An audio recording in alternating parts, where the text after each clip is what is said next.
So, I've got a great idea for a TED Talk. And like all great ideas, it came to me while watching YouTube at what is admittedly a very unhealthy time to be doing so. But as I delved into the abyss of content, I stumbled upon a profound quote by Marcus Aurelius. And that quote is that it never ceases to amaze me that we all love ourselves more than other people, but care more about their opinion, that we care more about their opinion than our own. Now, imagine, if you will, our ancient ancestors navigating a world fraught with danger. I mean, survival was a luxury back then, and community wasn't a choice, it was a lifeline. But as we've developed more advanced socialization and we've laid the groundwork for modern society, we've developed something a bit more nuanced. Okay, I can't do this anymore. The talk isn't real. This talk is real. I made it with AI, right? But that sounded pretty good, right? So my question to you all is, does that concern you? Because I would wager the last 5 reals in my pocket, not so much, but I would wager that any student you've looked at today has used AI to complete their work in some manner. Right? And you all owe me 5 reals now. But seriously, AI is an incredibly relevant part of everybody's lives, and we all need to we all need to understand that we all need to understand the value that this can bring, and also the concern that we should have with this.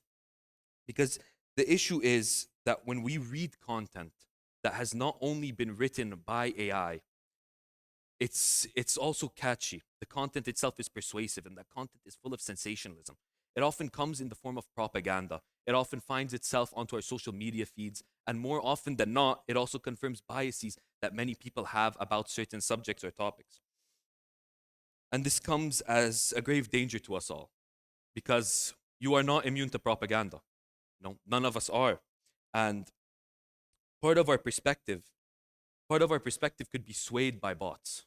And when these bots perpetuate perspectives that on topics that we may or may not be familiar with, we can often find ourselves unconsciously agreeing or disagreeing with the bots, which is kind of scary, really. Because I was using ChatGPT recently, and when I say ChatGPT, I'm not talking that.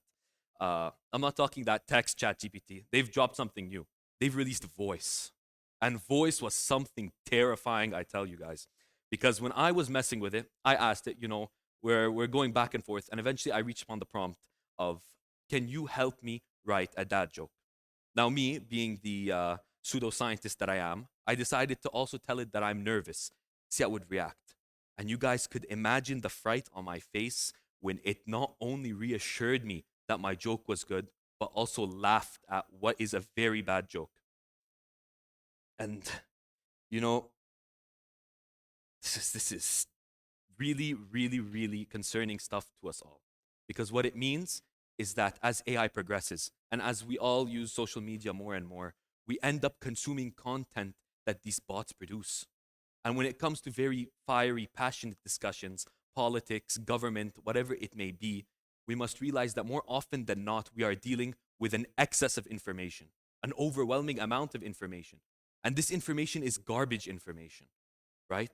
This information is something that a human couldn't be bothered to write, but has programmed a bot to write. So, what I ask of you all today is to be very wary, because these AIs are everywhere. I mean, here, did you hear about that AI that has passed a CAPTCHA test? The test designed to stop them from accessing sites. It went onto this freelance website called TaskRabbit, right? Employed a bot to solve the CAPTCHA for it under the guise of being visually impaired, and got access to the site without an issue. And I mean, these days, a bot doesn't even need people. It can solve the CAPTCHA on its own. And this and all these things is what's so concerning. So then that begs the question, what's next? Right? How can we as people, as actual humans, right, not the bots, move forward? And with that, I'd like to ask you all to please be very wary of what you see online, right? More often than not, we need to have and find the tools to discern and identify fake posts and media and posts that are designed to create media outrage, so that we may move forward and we may have more civilized discussion in our online spaces. I ask that I ask that we all be more we ask that we all have more scrutiny when selecting what we believe online and what we decide to agree or disagree with. because of the possibility that it may or may not be real. So, I leave you all with this. We, these today, have the tools and the resources we need to counter this AI pandemic, but only if we're willing to stay aware and to discern what is and isn't real. So, I'd like to ask you all today, will we, I'd like to ask you all today, will we let AI take the narrative from us, or will we write the story ourselves? Let's make the choice wisely. Thank you for your time.